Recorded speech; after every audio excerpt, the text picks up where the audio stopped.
Mulgrave Country Club is a great place where people can come together and enjoy sport, enjoy company. Well, I've visited here many times. I've been a local member since 2002, so it's got great values and it lives those values, but through being not only a place where people can belong, where people can come and use these amazing facilities, but also it's a very generous club. It's a club that's truly part of this local community and gives back in so many different ways, some of which are quite noticeable and others in their own quiet way. Mulgrave Country Club supports some of the most disadvantaged people in our local area. You can't think about Mulgrave, you can't imagine this community without Mulgrave Country Club at the absolute centre of it. 5 years ago, we celebrated our 50th anniversary, and in the lead up to that event, a series of articles were written for our newsletters by Peter Mannix, outlining the history of the inception of the club. These articles proved very popular, and it was probably at that time that the idea of documenting the history of the club started. The book starts out as a story of people. There was hardship and many hours of work. The Mulgrave Country Club is now placed as a valuable community asset and provides a safe environment for citizens that reside within our area, and is a place to meet friends and have a coffee and a chat in friendly environment. After you've read the book, I would welcome your comments, as long as you like to send them to me written on the back of a cheque. There's always been an interest in history at the club. There have been bits and pieces done over years, but this, I thought, was a good opportunity to pull it all together. One of the reasons, of course, was because our founders are just about all gone to the great club above. And so we wanted to capture the history as much as we could while it was still possible.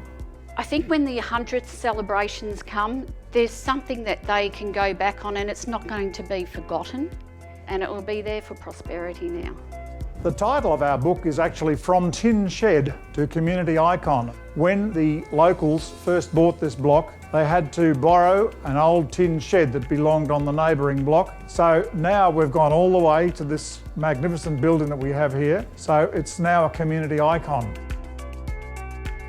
This book will give you a better understanding of the blood, sweat and tears that went into forming this great club from its inception to the present day. Who would have thought when the club was first established 56 years ago now, that Mulgrave Country Club would become what it is today, setting a benchmark for all clubs in Victoria. The way the club started, to me, is quite a story in itself. The group of market gardeners who used to work around this area, who used to walk up to Wheelers Hill pub every night to have a drink. And then they'd buy a jug. They had to be off the premises by 6 o'clock, otherwise the pub would get a mark against their licence. They'd buy long necks and sit out under the pine trees until the local police agent came around and says, fellas, you can't do that, that's not legal. They said, well, what are we going to do? We've knocked off work, we'd like to have a drink after work. So he said, look, you can all grow things, so why don't you buy some land, grow some grass, put in a bowling green and start a club. They bought the land we're on now. They put up a tin shed and then went and applied for a licence. And of course, there was no bowling green at that stage. So when the magistrate said, why do you want the licence? And of course, they said, because we want to drink after work. The magistrate said, no, you can't do that. You better go back to the original plan, grow the grass, get the bowling green going and come back and see me. So they did that, and the rest, as they say, is history. This club started with the efforts of the local people actually putting in, getting their hands dirty. They had working bees, they were pulling out trees and stumps and levelling the ground. It was built from the ground up by members of the community. I suppose it's a bit like having a gun held at your head when I joined. There's the John Boucher, who was who's a bank manager, and in those days he carried a gun with him, a revolver. So I felt a bit obliged to join the club. This is true, yeah. So I felt that I better join, yeah, and I did. Yeah. I would think it's one of the best clubs in Melbourne. It's the best club. It is the, well, I'm not far out. Say that again. The best club. In putting the book together, I went to see what resources we had here. We had lots of newsletters, photos, annual reports and the like, and I realised I needed to speak to people. So I conducted about 40 interviews with various people. Well, I've certainly come across a lot of interesting moments of history, and I think one of the most exciting things for me was actually having in my hands the original minutes of the first meeting where there was a proposal put forward to local residents that a men's sporting club be formed with the ability to serve drinks after hours. But that didn't go down very well with the women, because the women were prominent in raising funds. Of course, with the passage of time, they became accepted as full members, and just as well, because they've carried the club in many ways.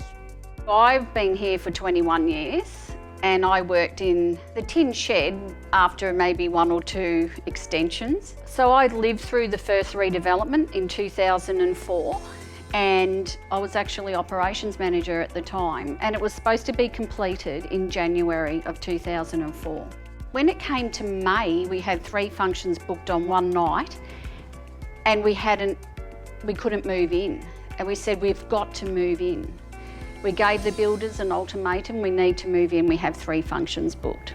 Well, the day of opening was a Friday and I'll never forget it. I was here bright and early and it was like the old backyard blitz. There were painters, contractors everywhere. There were trucks lined up Wellington Road, right down Gels Road, waiting to get in to drop off furniture, crockery, cutlery, food, beverages, staff who had never worked here before, because we went from a small venue that housed 4 tills to one that housed 14 overnight. The bulk gas, which we'd never used before, I hooked that up ready for the beer and that didn't work. So I had to get bottled gas. We couldn't open up a club with no beer. So at 6:30, finally looked around and said, is everybody right? And we opened the doors. There were crowds of people waiting on the front steps. We tripled our clientele overnight. We went from 20 staff to today we have 120 staff. In 1961, we had 53 founding members, and since then we have now increased that number up to over 3,000 unrestricted members. The way it's grown, it's just staggering, really. I never thought that the club would develop to what it has today. And the building that we've got here now, of course, is the magnificent result of a lot of hard work by a lot of people. It's really amazing and become the best club in Melbourne. The club is also very aware of its obligations within the community and seeks to give continual assistance to various organisations, charities, schools and sporting clubs that surround us.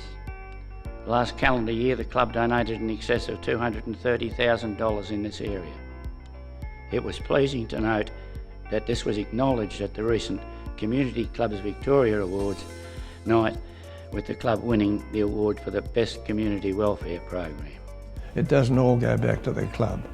There's a lot spent on sponsorship from the local area. One of the most enjoyable regular events that I attend is when we gather the parents and leadership from each and every secondary school across the region, and we have students who are scholarship winners. And it's one of those incredibly uplifting occasions where you can feel the potential that's in the room. You just know that those young people are going to be the leaders of tomorrow. It speaks to the generosity of this club, and it speaks to the generosity of all that have built it over so many years. All the profits of the club goes back into either improving the club's facilities or out in the community in the form of donations and sponsorships. $18 million is what we've invested in the last 2 redevelopments. This year we did win Community Clubs Victoria Best Welfare Program. We won that predominantly for all the work we have done with the Waverley Benevolent Society, with Wave Care, with the Ronald McDonald House in Monash, with the Cerebral Palsy Education Centre and the Glen Allen School. It was such a great award, not just for the club but for its members and for all the staff. Remember, we started off from a tin shed, but it's certainly won lots of awards. Now, last year, General Manager Kerry Scarlett won the statewide Best Club Manager of the Year. This year, the statewide President of the Year was... Ta-dum.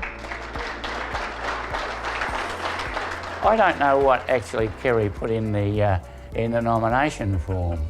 I've got to get her to see what she's written and see if there's any truth there at all.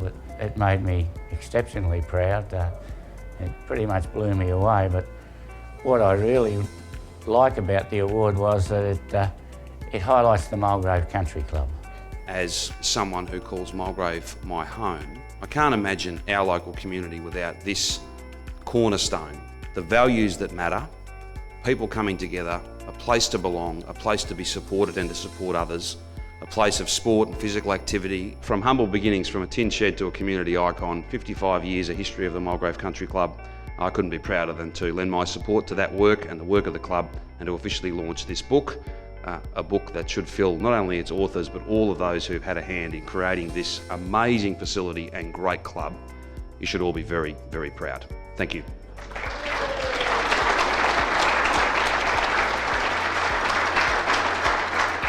This is a fantastic book and I'm very much excited to spend some time reading it. It's a great story, one of great vision and a lot of laughs, I think, along the way, but you just can't imagine Mulgrave without the great Mulgrave Country Club, and I'm very excited to read the history. Tonight is not about individuals. Tonight is a celebration of our club. The club is the community. This is a community club and every member is an owner of this club. This club can never be sold and it needs to carry on through the years, as it has done for the last 56 years. People need to step up and become involved and make it their club. And as we say, Mulgrave Country Club, your club.